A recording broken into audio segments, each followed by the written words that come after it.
It's time to take a ride on the Steelers Afternoon Drive with our co-hosts, Alan Saunders and Zachary Smith.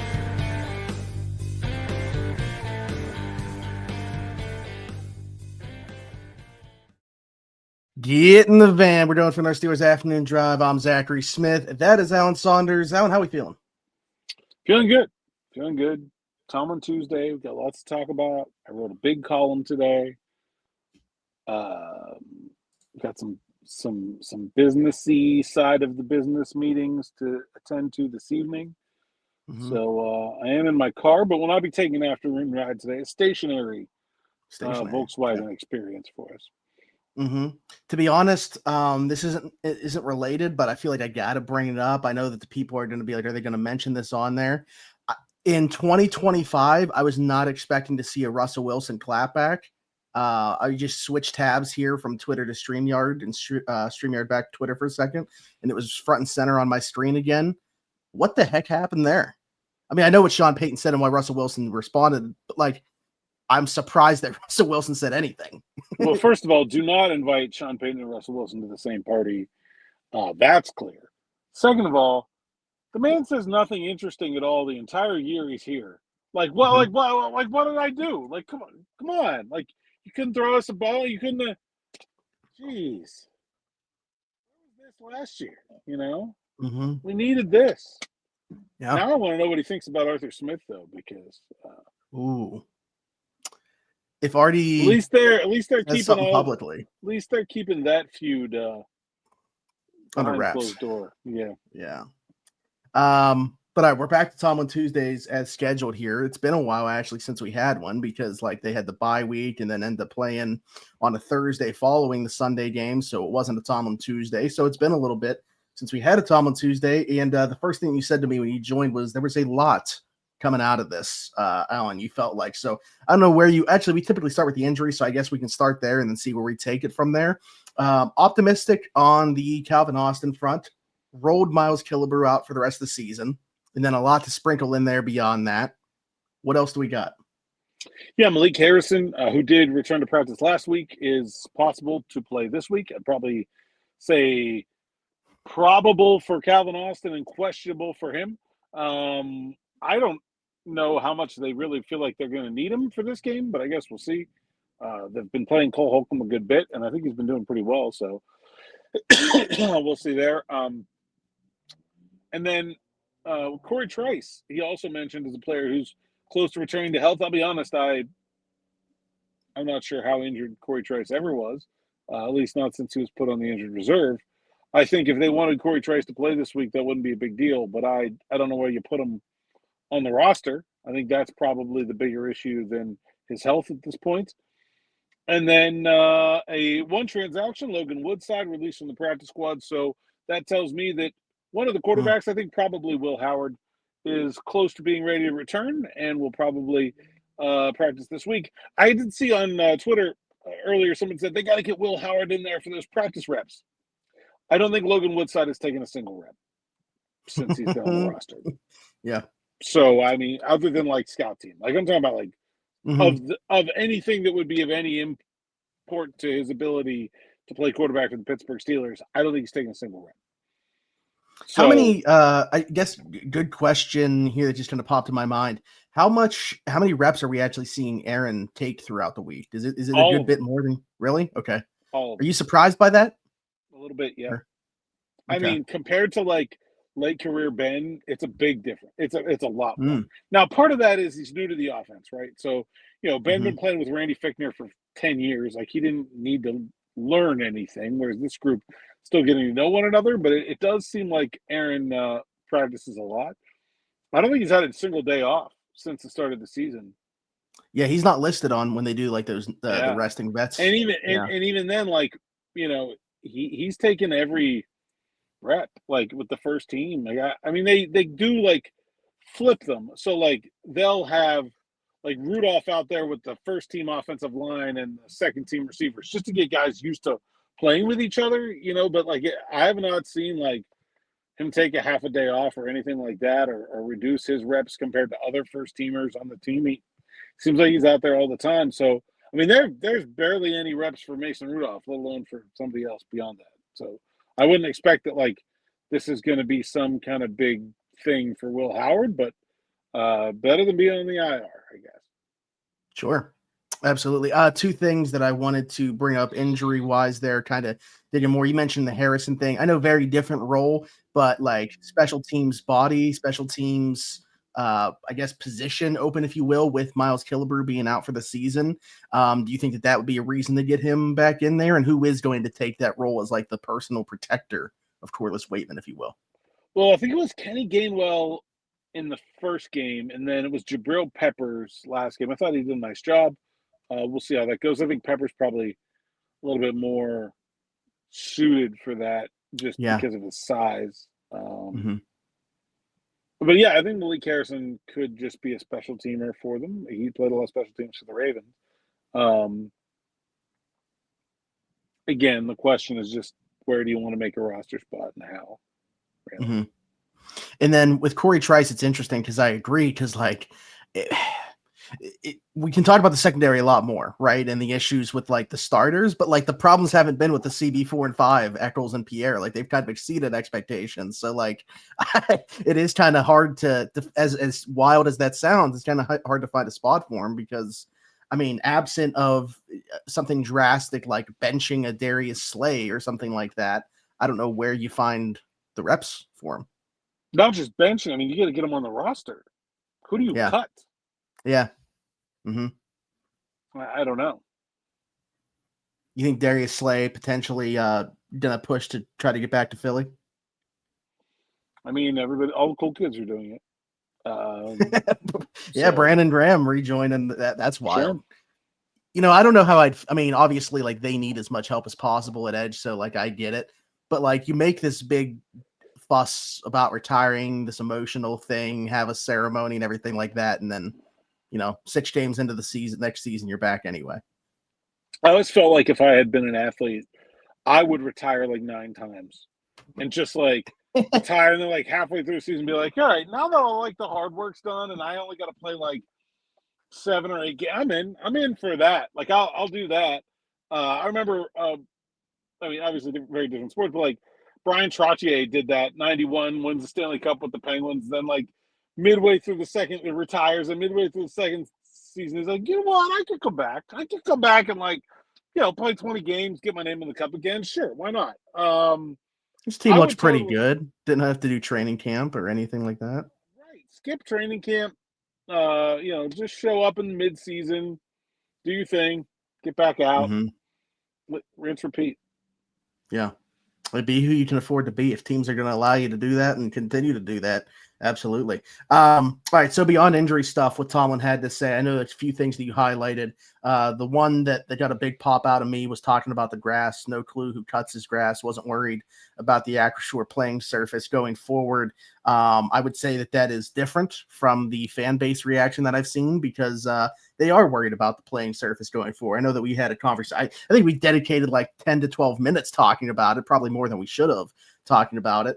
But yeah, I never had any long-term concerns. I thought it was like, I don't know if embarrassing is the right word, but it was a bad look for them the way that it looked for that one game. But it wasn't like, to me, it was going to be a long-term thing. Well, clearly it's not going to be a long-term thing. They've already replaced it. There's new grass on the field. Like there's no reason to have concerns about it this week. And I think Tomlin's sort of flippant response. If you didn't see it, he doesn't know who cuts his grass. He's not a grass expert. Doesn't cut his own grass. Doesn't even know who cuts his grass. Smitty, do you know who cuts your grass? It's me. Used to be my dad, but I don't let him anymore.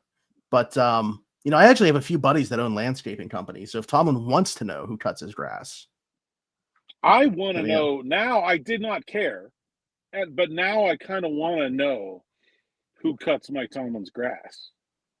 Like, like I want to go. Also, I have very little grass. Like if somebody else did mine, it'd be kind of ridiculous. I have such. It would be grass. Embarrassing for me to pay someone to cut my yard. My wife is a gardener, and every month more and more of my property is taken over by plants, and there's less and less grass, which is perfectly fine by me. The only one who cares is the dog is running out of places to go. That's really the only issue there. Yeah.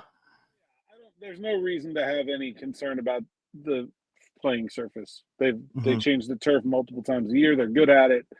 Since they've gone to this plan, they've been reasonably good at getting it replaced in season and doing a good job of it. They haven't had any issues like the famous punt plug game against the Dolphins back, what was it, about 07, something like that. The field's been good. Not always perfect, but usually more than good enough. And I think that it should be fine. There will be the second game on it. Pitt plays on Saturday, and the Steelers play on Sunday night. But, I mean, on new grass, that shouldn't be an issue. Really, the thing you have to worry about is if it rains on it, like as they're playing on it, that'll tear it up a little bit more than usual. But, yeah, I mean, I'm sure they're looking into why they didn't get their sort of planned or expected usage out of that first set of turf for this year. Maybe they'll have to replace it more often going forward. But we'll see.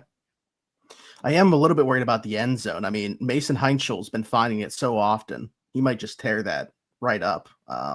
Now, if they want to preserve it, maybe put Eli Holstein in, because then I don't think you have to worry as much about finding the end zone.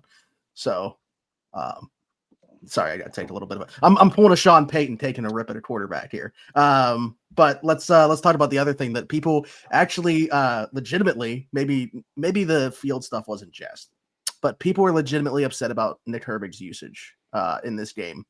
And, you mentioned he had some poor reps against the run, and maybe that played into the reason that we saw the decrease in usage.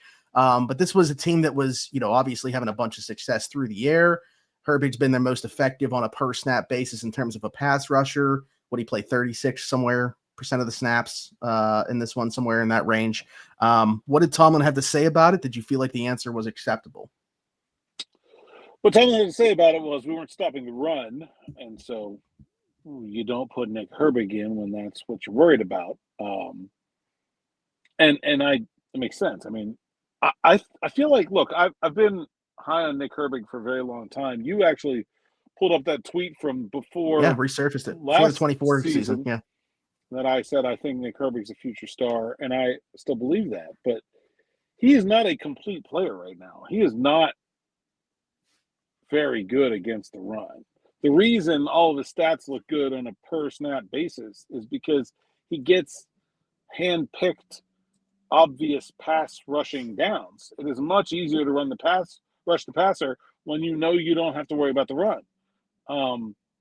And the Bengals were getting rid of the ball so quickly, an unblocked Usain Bolt wasn't going to get there. Like, it just did not matter. They had to, fix what you can fix, try to stop the run. I don't think the Steelers think that Nick Herbig is a starter. He's not.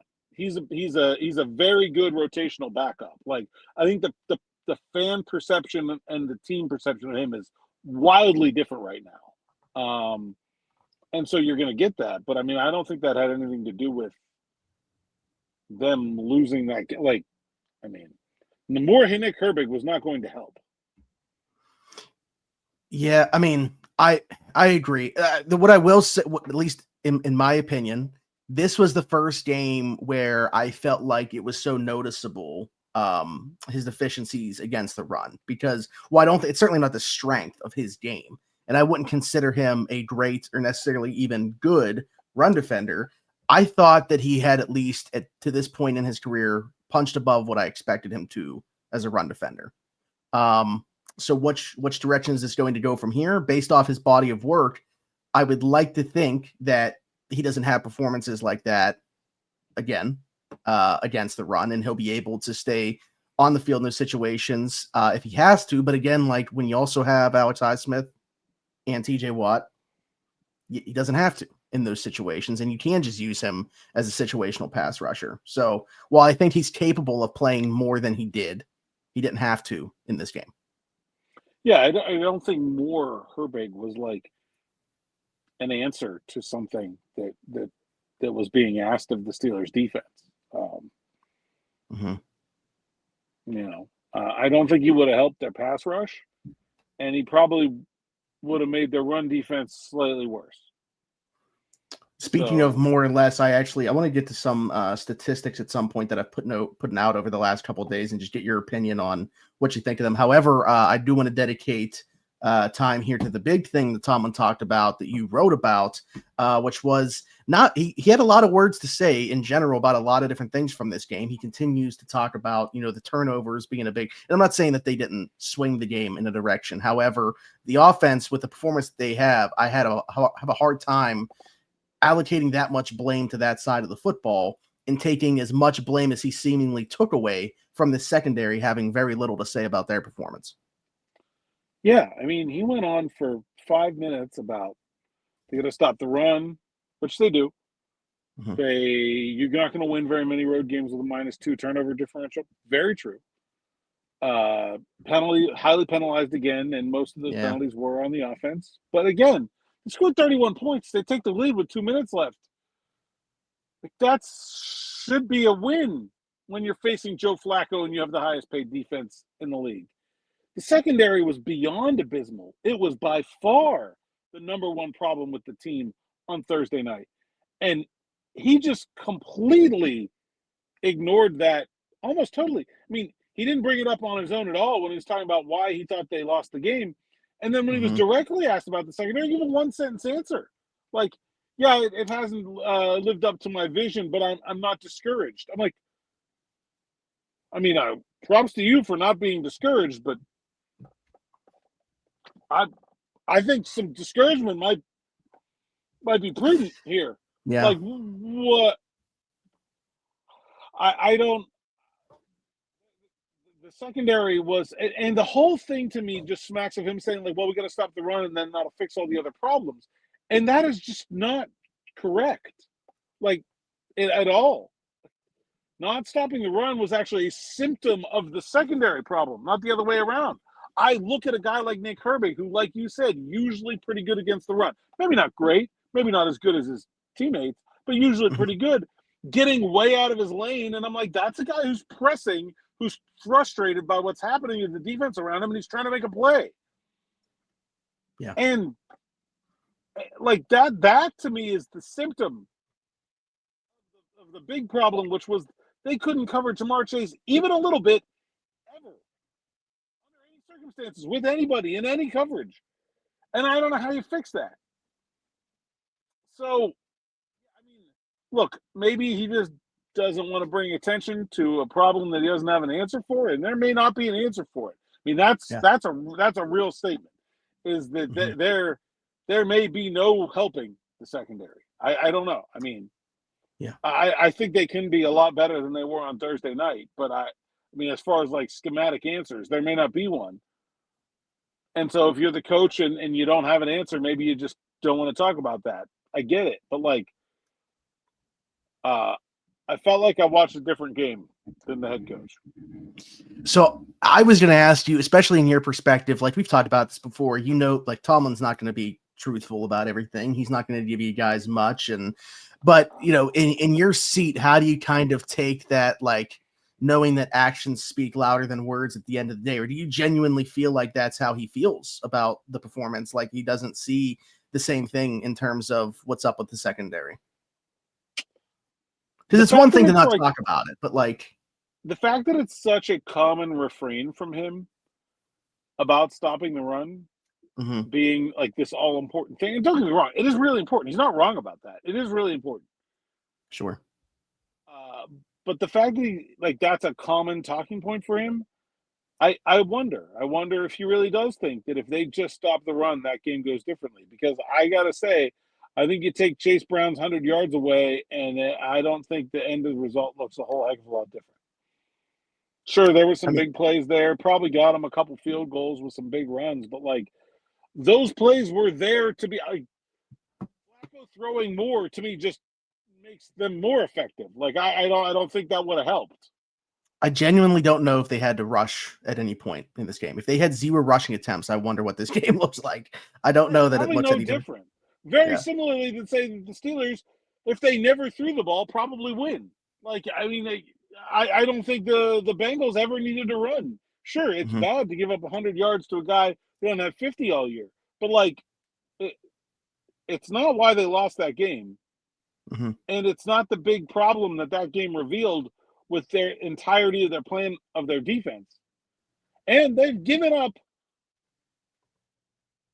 rushing yards that they didn't like, but still found ways to win games earlier this year.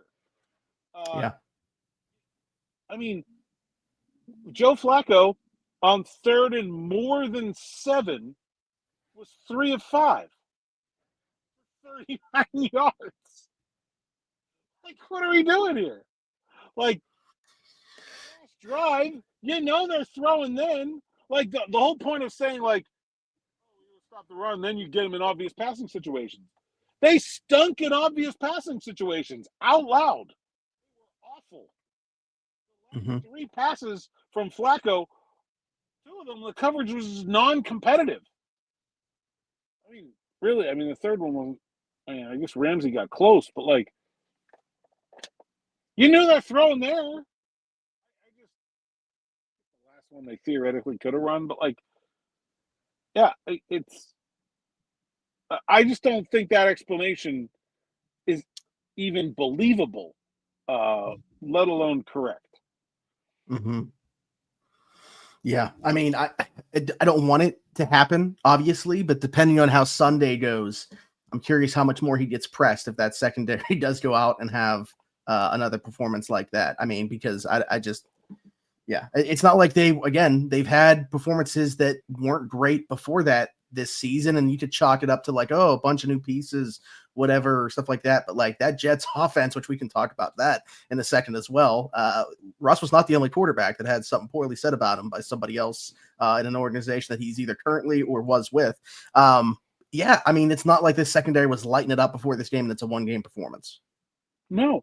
And if he really believes that, and they spend all week working on run game stops instead of trying to fix what may not even be fixable, but is certainly the big problem with the defense, you're certainly not going to fix it if you don't even think that's the problem. Sure. Yeah. I just alluded to something that I wanted to bring up because it's going to tie into what Eli wants us to talk about here. The Justin Fields thing, man. I don't know if I've ever seen an owner openly talk about a player currently on the team in such a manner as Woody Johnson, basically covering for his coach, Aaron Glenn, by saying no coach wins when you're getting that type of quarterback play.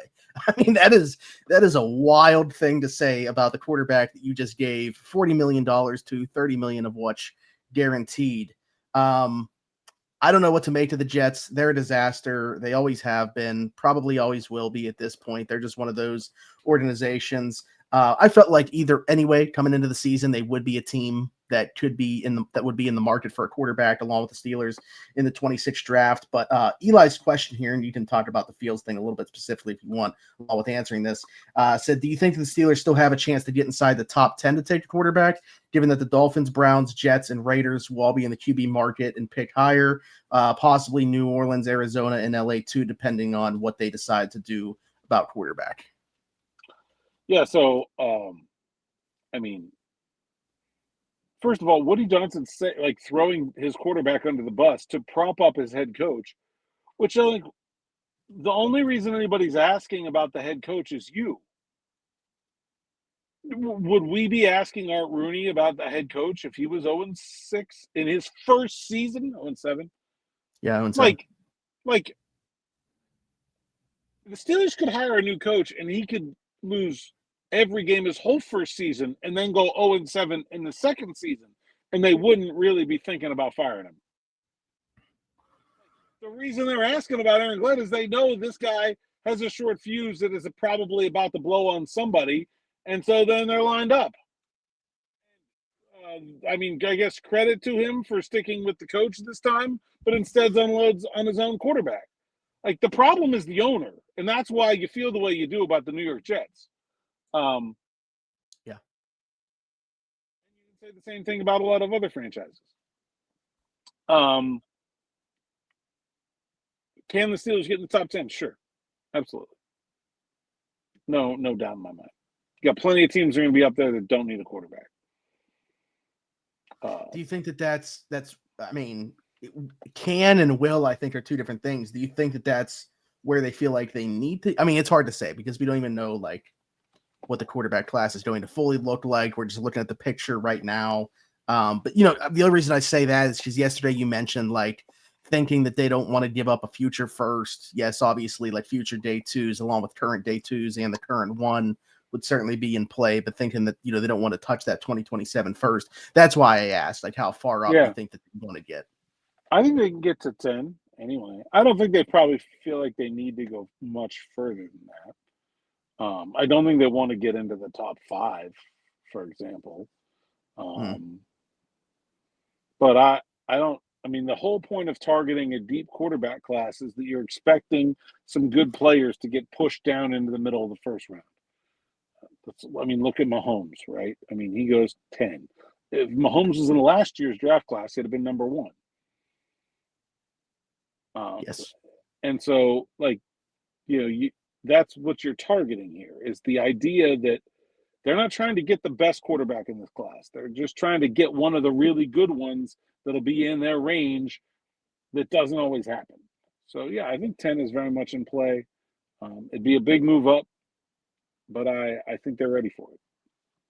I want to ask how you feel about something that I put out about the current Steelers quarterback and kind of the way that the offense is working as a whole. So far this year, through 6 games, Steelers offense has scored an opening drive touchdown in 3 of the first 6 games.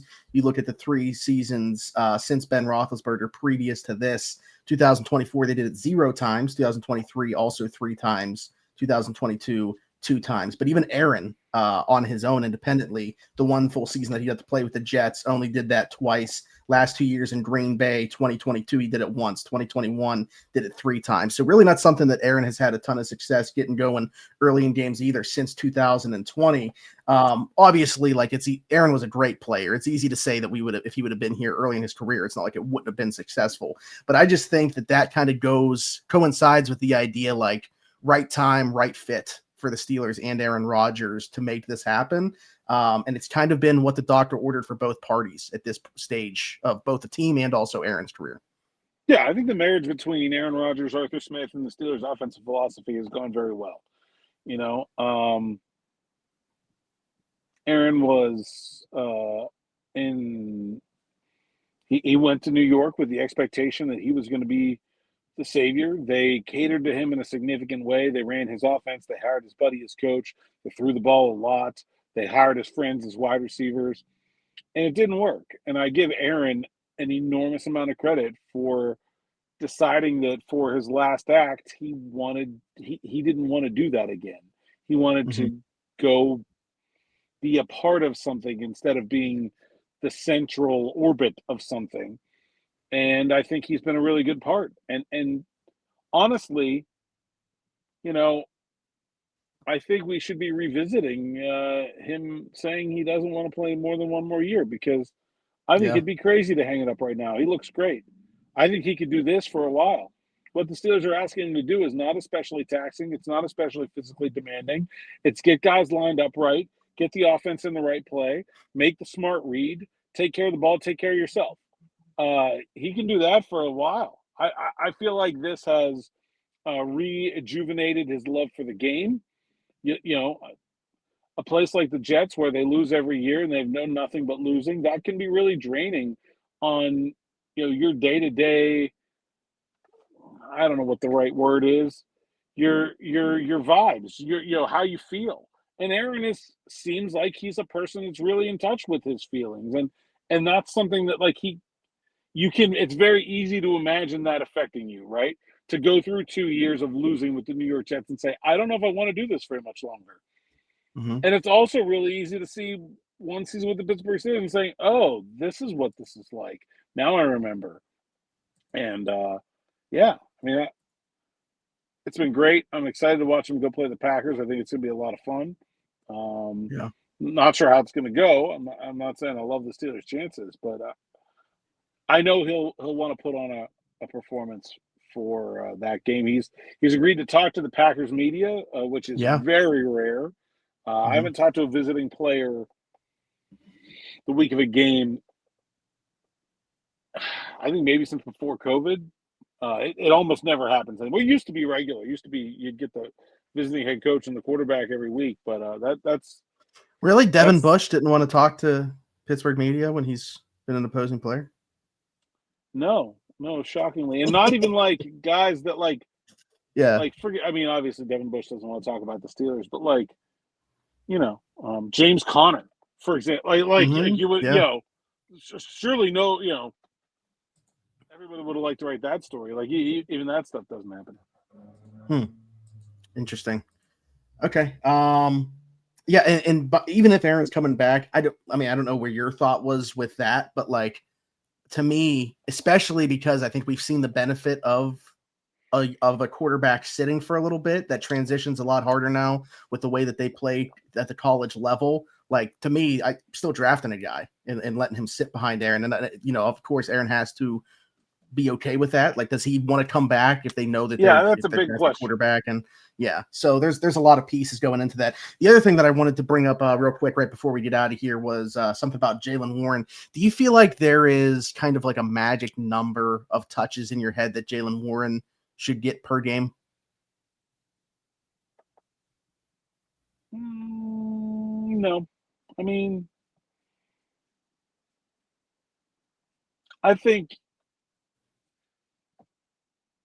no, I don't. I mean, it depends on what the offense is doing, how things are going. I don't think there's a number. I think there's a method that looks like it works. Once he gets going, just quit taking him out. But I think they should be giving Caleb Johnson at least a couple carries, if not an entire series every game. And then Kenny Gainwell has proven he can do the job. I mean, but I also think he'll probably have a little bit of an expanded role on special teams with Killebrew out. Like, not the worst thing in the world to kind of maybe not lean on him so much right now and let him do a little bit more of that. And well, there you go. That's how you get Caleb a little bit more. And that's how you get Caleb like he's run well when he's run. I understand there are limitations, and maybe if you're in a game where you're trailing for most of it, you don't feel good about putting him out there. But I don't know. I think I'd be trying to get him at least a series a game. It's so the reason that I asked about Jaylen is it was super interesting to me. I did this research. He only has 9 games in his career where he has 16 or more touches. But like it's vastly different when you make the jump from 15 to 16 touches. For whatever reason, the average total yards per game, so this is rushing and receiving, when it is 15 touches or less, is 85 yards per game. When he has 16 touches or more per game, that jumps to 105 yards per game. So for whatever reason, from that 15 to 16 number is a 20-yard difference in his total per game yardage. Well, I mean, I think you solved it. Just get him 16 touches. I mean, it's simple. Yeah. I don't know why you're asking me. You got all the answers. Well, so this is what the tweet that I put out that I wanted to bring up because is there anything to that, do you think? Or do you think that's just like this weird coincidence? I mean, I think that's just a weird coincidence. Yeah. But, I mean, obviously, you're doing better. You're going to get more, right? Like, you're not going to get 20 carries if you're averaging 3.2. Like, there's going to be a ceiling on what you're going to get. So, yeah, I don't think that's. Yeah, and this is only 9 games. There's such a clear line like that, but it's not surprising in general that, like, I bet every running back's best games are the ones where they get the most carries, but it's effect cause, not cause effect, right? You're getting more carries because you're doing well. And also surprising me, he only has 7 touchdowns so far in his career, and only one of those is receiving. So, but again, this became a full-time. His receiving touchdown is his only touchdown this year, right? He has never rushing touchdown. Correct. Yeah. Because even in these games with 16 plus touches, he's only scored 2 touchdowns in those. So, I don't know. Interesting stuff. Well, I mean, that's because he was splitting time with Najee Harris. He was never going to be the goal line back. I mean, honestly, he wouldn't be the goal line back. Even, if you're trying to handpick spots for Caleb Johnson, that's probably one of them. Yeah, I would agree. All right, a lot more to talk about as we go through this week and start to really preview this Packers matchup and other stuff that I've kind of found from both sides here that I'm excited to bring up throughout the week. Alan, until we get there, tell people they can find you. Saunders_PGH on X, Instagram, TikTok, and Blue Sky. PGH Steelers Now site account, SteelersNow.com. Sign up for SN Plus, and you get an ad-free reading experience over there. You get all the best content from me, DB, Brendan, how the rest of the Steelers Now team. I have an SN Plus column up there today about my notes from the road from Cincinnati. That is, if you're an SN Plus member, it's one of my better pieces of work. Not about the football. I mean, the football's good. I went on a profanity laced tirade about profanity. But the rest of the content, which like the Notes from the Road column is like half football, half like travel log, basically. Skyline chili. It's really good. It's really good. Not Skyline chili, the column. No, Skyline chili is not really good. And then anyone can like, subscribe, hit that bell for notifications here on the YouTube channel. Helps us continue to grow this show and the rest of our shows to a bigger and bigger audience. And that's what it's all about. Evangelize people. Yeah. Hit the bell. The number looks really cool right now because it's 3 of the same digit in a row. We're at 16,800, and I know it's a current player, but I got to do it anyway. Moose 88. Lots of good 88s in the Steelers history. Of course, Lynn Swann in the Hall of Fame. And a lot of good, like, unique 88s. Also, I like Terrence Mathis. I'm pretty sure Courtney Hawkins was 88. Ooh. Hayward Bay was Manny Sanders. Emmanuel Sanders, of course, another very good player. One of the rare went somewhere else and was still productive. Steelers wide receivers. Yeah. George Pickens looking to follow suit. So far, so good there. Yeah. Real quick, bringing up Pat, even though Jerry Dulac tweeted and tagged a fan account as opposed to Pat himself, put out a tweet about him. He did something that Heath Miller, Eric Green, or Benny Cunningham never did. Became the first Steelers tight end since L.B. Nickel in 1953 to have 2 touchdowns and 100 yards in the same game. So shout out to 88 on a day where we sit at 88. I'm sure that's happened before. I think we've probably been sitting at every number at some point throughout this, but that's definitely not one that we've landed on a ton because I don't think that we've had a ton of conversation if we have before. But yes, like, subscribe, hit that notification bell. Let's keep adding to that number. The push to 17,000, which we'll hit pretty soon, 112 subscribers away from that 17K number. So looking forward to that. And then if you're listening somewhere else, Apple, Spotify, wherever your podcast from, we are, of course, there. Just search Steelers Afternoon Drive. While you are there, leave us a 5-star review and subscribe. It's been a while since we read a 5-star review on here, so go do that. Make it funny. I know that the last couple have been pretty funny, and maybe people are afraid to try to live up to that, but please do so. Drop questions in there if you'd like as well. And then you can find me everywhere, Zachary Smith, PGH, for Alan Saunders and myself. Thanks for jumping in. Take another ride on the Steelers Afternoon Drive.